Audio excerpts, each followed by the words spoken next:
Audio Jungle. परिवारवाद का एक स्वभाव है। ये परिवारवादी जो पार्टियां होती है ना, उनको परिश्रम से दूर दूर तक का कोई नाता नहीं होता है। वो मेहनत करना अपनी जिम्मेवारी मानते ही नहीं है। इसलिए परिवारवाद अपने साथ अहंकार भी लेकर आता है। और जब कोई परिवारवादी सरकार में किसी अहम पद पर आ जाता है तो उसे लगता है कि देश और देश की जनता उसकी गुलाम है। वो अपने पद की गरिमा तक भूल जाता है। आज हमने ये भी देखा है कि कैसे देश की सबसे बड़ी अदालत सुप्रीम कोर्ट ने डीएमके परिवार के एक मंत्री से सख्त सवाल किए हैं। करोड़ों लोगों की आस्था का घोर अपमान करना भी परिवारवादियों की एक निशानी है, पहचान है, आदत है। और मुझे अफसोस है कि जिन्हें अपने अहंकार में जनता की भावनाओं तक की परवाह नहीं है, वो तमिलनाडु सरकार में प्रमुख पद पर बने बैठे हैं। நண்பர்களே, குடும்ப அரசியலுக்கும் உழைப்பிற்கும் மலைக்கும் மடுவுக்கும் இடையிலான தூரம். ஆகையினாலே குடும்ப அரசியல் என்பது தன்னுடன் கூடவே அகங்காரம், மமதை, திமிர்த்தனத்தை வெளிப்படுத்துகிறது. குடும்ப அரசியல் கட்சியைச் சேர்ந்த உறுப்பினர் ஒருவர் அதிகாரத்தின் முக்கிய பதவியை பெறும்போது தேசத்தையும் தேசத்தின் மக்களையும் அடிமைகளாக கருதுகிறார்கள். தனது பதவிக்கென இருக்கும் மாட்சிமை கண்ணியத்தையும் கூட அவர்கள் மறந்து போகிறார்கள். விளையாட்டாக, என்னது விளையாட்டாக, மறுபடியும் சொல்லுங்க, விளையாட்டாக கடந்து போகிறார்கள். தேசத்தின் மிகப்பெரிய நீதிமன்றமான உயர் நீதிமன்றம் திமுக குடும்பத்தின் ஒரு அமைச்சரிடத்திலே கடுமையான வினாக்களை எழுப்பியிருக்கிறது என்பதையும் நாம் இன்று பார்த்தோம். கோடிக்கணக்கான மக்களின் நம்பிக்கையை கொச்சைப்படுத்தி காலில் போட்டு மிதித்து அவமானம் செய்வதும் கூட குடும்ப அரசியல் நடத்துபவர்களின் லட்சியம், அடையாளம். சகோதர சகோதரிகளே, தங்களுடைய அதிகாரம், அகங்காரம், மமதை காரணமாக மக்களின் உணர்வுகளை கொஞ்சம் கூட மதிக்காத ஒருவர் இன்னமும் கூட தமிழ்நாடு அரசின் முக்கிய பதவியில் இடம் பெற்றிருக்கிறார். இது கவலை அளிக்கும் விஷயம். साथियों, आज मैं एक गंभीर विषय की भी चर्चा करना चाहता हूं। मैं अपनी एक चिंता साझा करना चाहता हूं और मैं चाहता हूं कि तमिलनाडु का हर मां बाप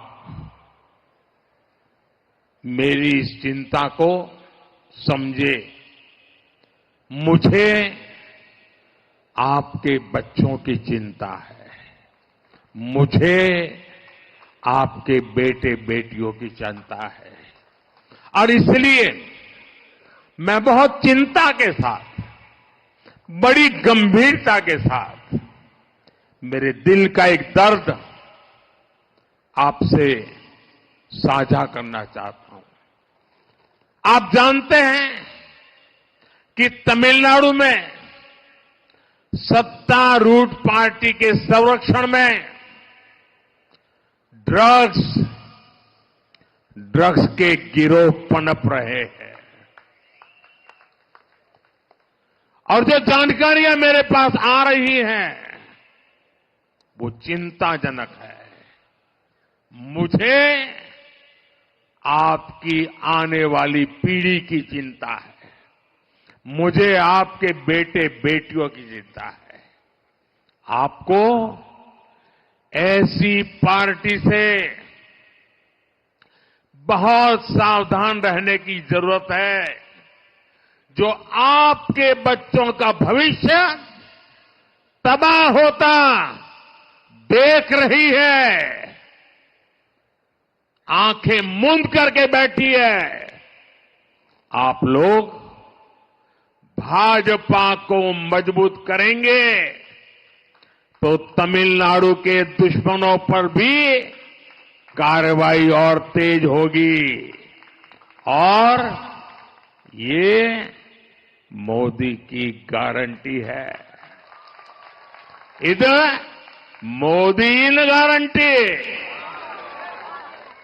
நண்பர்களே, நான் என்னுடைய உரையை நிறைவு செய்யும் முன்பாக என் மனதை அரிக்கும் ஒரு கவலையை உங்களோடு பகிர்ந்து கொள்ளுகிறேன்.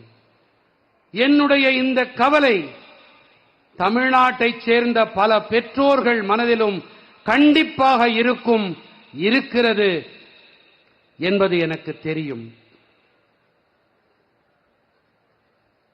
அது ஆட்சி அதிகாரத்திலே இருக்கும் கட்சியின் ஆதரவிலே தமிழ்நாட்டிலே போதைப் பொருட்கள் தங்கு தடையில்லாமல் அங்கிங்கெனாதபடி அனைத்து இடங்களிலும் புழங்கி வருகிறது என்பதுதான் என் மனதை உருக்கும், என் மனதை அரித்தெடுக்கும் அந்த கவலை. இந்த கவலை இங்கே உங்களுக்கு இருக்கிறதா? இங்கே பெற்றோர்கள் இருக்கின்றீர்களே, உங்களுக்கு இருக்கிறதா? இன்னும் பலமாக தமிழ்நாட்டிலே இருக்கும் அனைத்து பெற்றோர்களின் சாட்சியாக, அவர்களுக்கான அடையாளமாக நீங்கள் உங்கள் குரலை ஒலிக்கிறீர்கள். மேலும் பலமாக ஒலியுங்கள். அந்த கவலை இருக்கிறதா? உங்கள் மனதை அரித்தெடுக்கும் அதே கவலை, உங்கள் குழந்தைகளை பற்றிய அந்த கவலை என்னையும் அரித்து தின்கிறது.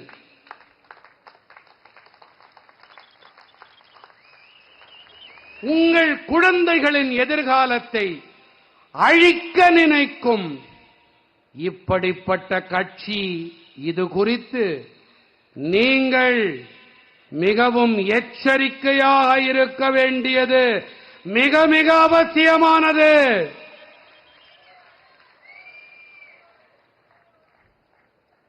இன்றைய குழந்தைகள் மட்டுமல்ல, நாளைய தலைமுறையும் இதனால் பாதிக்கப்படும்.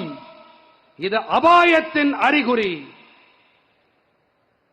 நீங்கள் பாஜகவை பலப்படுத்தினால் தமிழ்நாட்டின் எதிரிகளின் மீதான நடவடிக்கை மேலும் விரைவுபடுத்தப்படும்.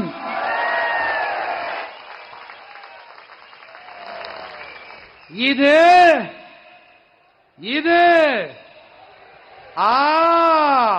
மோடி அளிக்கும் கேரண்டி.